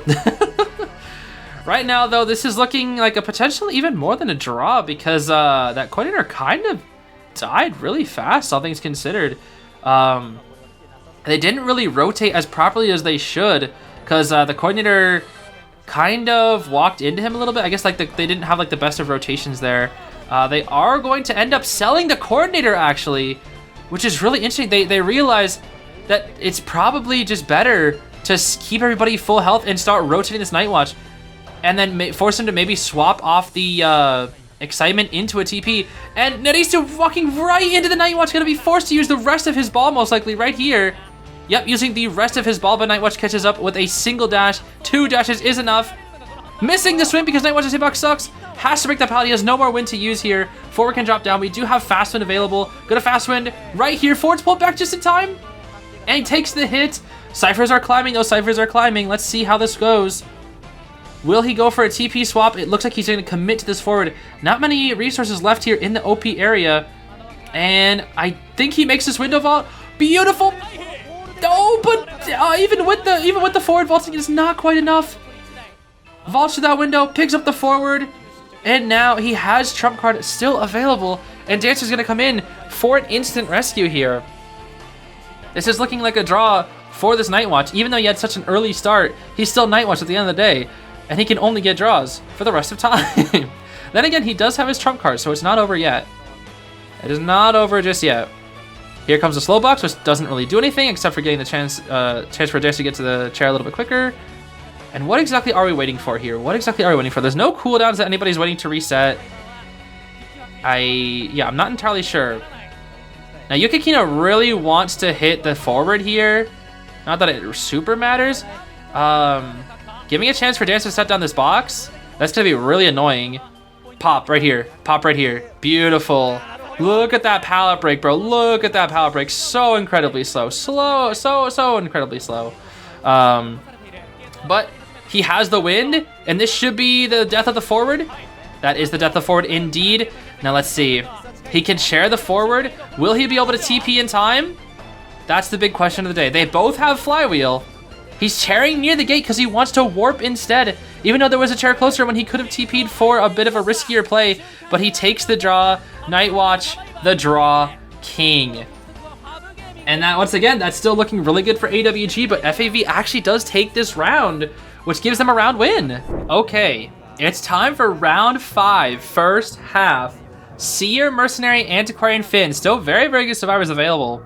And here comes the Yami special, the Bonbon, bro. I haven't seen Yami's Bonbon in a while. I'm kind of excited to watch this Bonbon again. Here's the thing. I think I've been looking at the points. FAV has 14 points. AWG has 21 points. AWG has a massive, massive lead. And I think, just to draw up points, if my math is correct, FAV needs to 4 escape / 4K, and then 3 escape / 3K just to draw up in points. So that's going to be tough. That is going to be very tough. We'll see if they can do it here. Bonbon spawning at that chair bridge here. Seer 2-story, Merc Cypher bridge, Finn 4th, and then Anti at 1st. But you got Namako and Anti again. That's going to be tough. Seer's available too. Yami Bonbon may be goated, but I feel like there are limits, especially on a map like Moonlit. But we've seen it before. We've seen it before with that gosh darn duck. Now, what's nice about Yami is that he doesn't play B-Duck. He plays that stupid freaking rabbit thing. He plays that rabbit skin. He doesn't play B-Duck, which I'm really happy about. In terms of builds, we got a Warp Detention Trump build on the Bonathan, Flywheel Anti and Finn, Tide Merc, Full Kite Seer. Looking pretty standard, all things considered. Now, Bonbon, of course, is a draw hunter. Oh, I'm sorry, he's rocking the bear. I thought he rocked the rabbit. Whatever. I guess it doesn't really matter. Gonna be chasing the Seer here first. Let's see. How are you gonna deal with this, Mr. Yami? Quenching effect. Hunter's Instinct. Sets up a bomb right there. And that doesn't really do anything. Okay, I guess that's just there to like force the Seer to vault early and so I don't have to wait. But yeah, the rotation, the standard rotation here from the Seer, already very beautiful. Now gonna be crossing the bridge here first. I don't know exactly why. There probably is some route / Cypher Rush planned here from why he's taking this, but we'll have to see. Not getting a beautiful chip right there, but he's closing in. Let's see. There's a bomb right here. Basic hit for the first thing. That's really good. Force out that basic hit. Now Seer has all of his resources. He has Owl, Flywheel, and Knee Jerk. Yami, any good bomb chain here? Nope, no bomb chain here at the start. There's a Fin Ball for the Seer to take advantage of to walk back towards these pallets here. Gonna be warping on top of the Seer, but the Owl is still available for him to use. Will he get a good bomb chain here? But the Flywheel, beautiful timed Flywheel. He knew that the Owl was gonna be in, so he used the Flywheel instead. Beautiful work from that Seer. He has the Fin Ball available to him. Once again, maybe not quite in time. Ooh, not getting that chip either. This is already a really, really long kite. This is not looking good for Yami. But it needs to be said that Bonbon excels at camping. He does indeed excel at camping. This is going to be not even a guaranteed chip for Yami here. And here comes another ball being used. This is almost a 3 Cypher card for the series. Probably going to have another Owl very soon. I can't exactly tell. But oh my goodness, that's a chip. That's a chip right there. Now he has Time Bomb. Let's see. Yami with that Time Bomb. Forces basic. Okay. That's a 3 Cypher kite. That is a 3 Cypher kite. He's going to use that just to break his Time Bomb there. Good optimization. Dropping a bomb to break his Time Bomb so he doesn't have to enter in that stupid little hopping animation. That's actually pretty interesting. Pretty interesting optimization right there. I never even knew that that was a thing. But they're actually optimizing the freaking Bonbon thing. Now let's see. I know I said this is an aggressive Bonbon, but at this point he kind of has to camp. He kind of has to. And they don't have to rescue. They're going to force a draw to Yami here. They're going to force a draw of Yami. Without a doubt. And at this point in time, I really, really don't know if there's any way for these survivors to win. Drops a Time Bomb, doesn't get it. He kind of just yellowed that Time Bomb. And yeah, this should be the game right here. They have no reason to ever rescue when the Cyphers can just be pushed. They only need like one out. So against Yami's Bonbon, the best strength the character is rescuing. Why bother? Why bother? But he has to camp. He doesn't have a choice. He needs this first person eliminated. Let's see. What is the play here, Yami? What is the play? He's going to pressure down Finn's Cypher, but it's 84. What are we going to do here, bro? What are we going to do? Finn still has a ball. There's a Time Bomb. And it looks like it hit a wall. This is not really what he wanted here. What does Yami do? What does he do? He can't have normal. He's red lighting, but Finn's not falling for it. Yami has no target. Absolutely no target. He can't TP. He can't leave this Cypher. He's stuck. He's stuck getting a draw. He is stuck getting a draw. This Bonbon, honestly, is a little crusty. I remember this Bonbon being far, far more goated. But now, it's looking a little crusty. I cannot lie. This Bonbon's looking a little rusty. A little crusty rusty. Got to shake off that rust off that bot, bro. I might need some oil or something. What can I say? No chips at all. Starving for presents. This mercenary is spamming those elbow pads. I mean, he only used one, but you know, he's about to start spamming them. At least to get to endgame. He might not even need to, really. There's the Finn pressuring down this Cypher, trying to take some heat off the Merc. But yeah, this Yami does not have the resources, bro. He just doesn't have the resources. Doesn't even get the chip on that Finn, even though it looks like it clearly should have chipped. Doesn't get the Time Bomb. Hasn't a single Time Bomb this entire game. They've basically just been holding straight, but Yami just can't seem to commit. And Finn just finish the job. He can't do it. He's only going to get a draw here. Yep, there's the pop. He has no target. It's going to be a little tough. What are we going to do here, Yami? What are we going to do? You can't use your trait. What are we going to do? Is this the end of FAV? That sure is looking like it. He swaps a TP. He risks it all. He banks everything on this TP, but only the Finn is here. Only the Finn is here. And he's tossing bombs like crazy. Finally hits a chip after like 2 straight minutes of nothing. Finally hits a chip. No other chips being hit. Not hitting this time bomb. That's gonna be it, bro. He doesn't want to vault the window because if he vaults the window, he gives him a chance to get away. That, and he knows the dungeon's right behind him. And Finn has the means to get to dungeon. He does. But the Finn can also wait for the gate behind him. This might be a 3 escape. Because he has multiple options. He has the gate. He has the gate. And he has... That's going to be a 3 escape. And that is the last thing that Yummy wants. Is a 3 escape. And that's it. I'm pretty sure that's it. I'm pretty sure that's it. I don't think that there's any way that FAV can win this set. I don't think that there is. I'm pretty sure that right there secures AWG's win. Well, I am actually wrong about that. Apparently, if FAV gets a 4 escape, there's overtime. Apparently. I don't know why. But I guess they go overtime if it's 4 escapes. So, FAV... do your best, I guess. Here we go. FAV is gonna need to pull out all the stops, while AWG only needs a single kill. Weeping Clown, Gravekeeper, Prospector, and Cheerleader. This has 4 escape potential, I will say it does. Cheerleader has good synergy with the entire team. Prospector has good harassment. Weeping Clown can harass and kite really well. Cheerleader even has revive. Grave can tank 2 hits. This is good synergy. This team has good synergy. This is 4 escapable. It's a little risky because the coding's pretty... It's actually really slow, but it's a chance. It's a very risky team. They have to play their cards when they're down, and Bane is coming out here.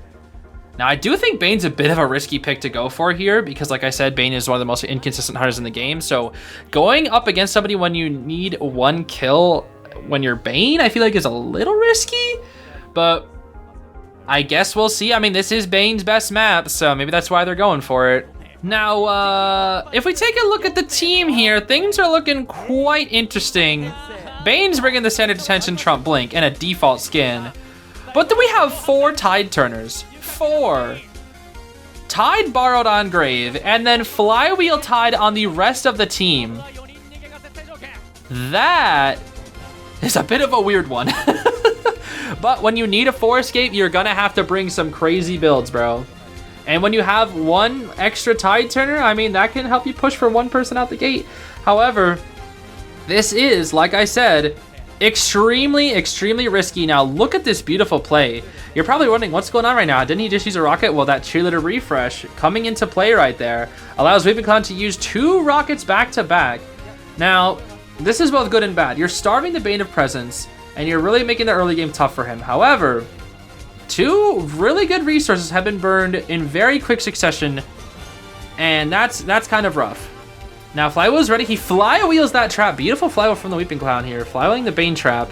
And Cyphers are indeed climbing, but they are quite slow, all things considered. A whole minute has passed, not a single hit happens, but again, Yukikino only needs a single kill here. Setting up a trap here, so Weeping Clown needs to transition. Maybe has to use his last rocket here. Let's see. Here comes that hook.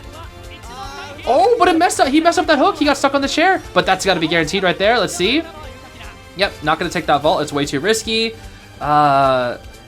Honestly, this is a pretty good kite so far. And here comes the processor for harassment. Oh my gosh, Chuya is back. Let's see what he's got. Oh. Wait, why blink there? He wasn't even in blink range. Why blink there? Wait, that's actually huge. That's actually huge. No way. Is Yukikina nervous? What's going on? That blink didn't even look like it would have hit regardless of the processor harassed. And he's still here harassing. Wait a minute. This is exactly what they need. This is exactly what they need. If there's any chance, it's here. Oh my gosh, and he's still harassing. All 3 manics are going to be used. No way. Huge stun. Huge stun. Absolutely huge stun.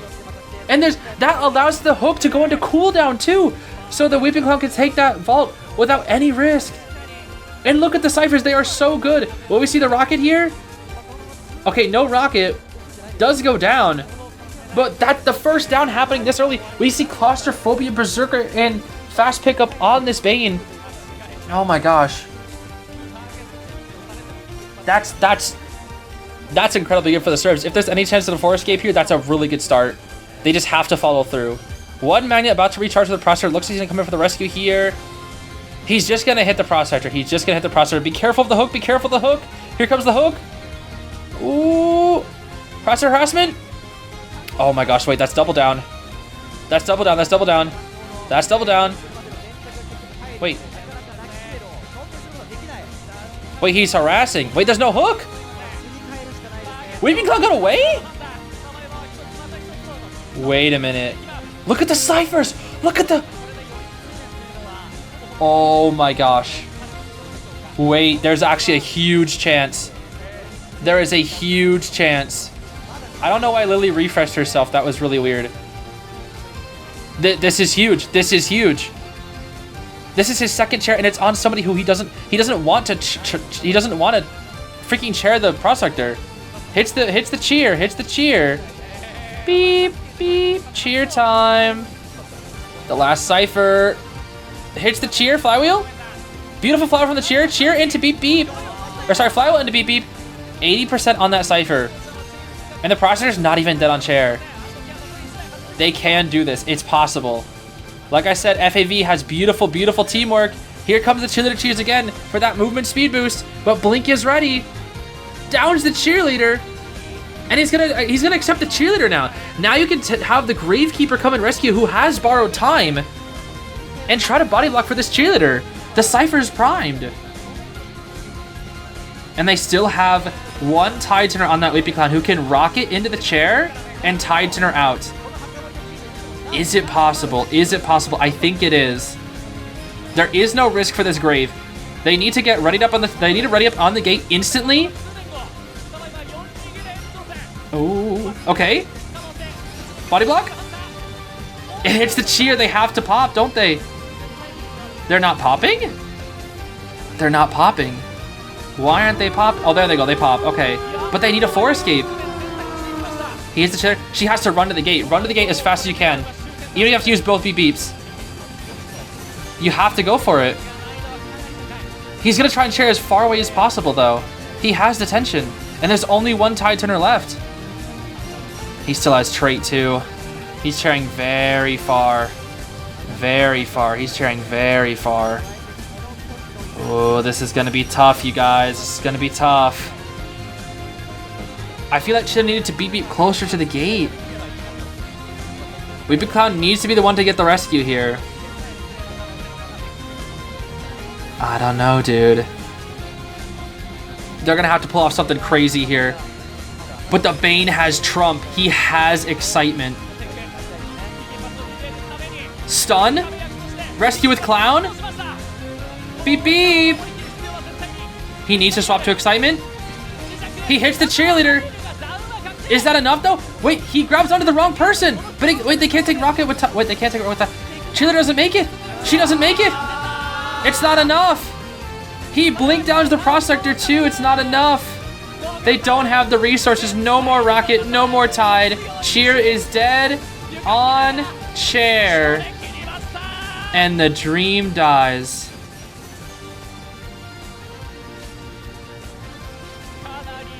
That's tough. That is tough. And the plan was all there. But I think the cheer just needed to die a little closer to the gate. Because then Bane would have had to put in more resources getting her further away from the gate. If she beeped twice to the gate, I think she would have been in a much better situation, but she just saved her beep beeps to try and tide out the gate, but they didn't consider the rest of the team. And of course he's going to bring detention. Detention is gone. But like, now what? They're going to try and get out. Personally, they're going to try and go for a 3 escape, but a 3 escape is not enough. And that is all. It's a draw. Hook's nothing. but that's the game.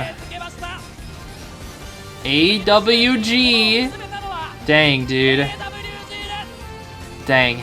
FAV. Once again, you guys put up a good fight.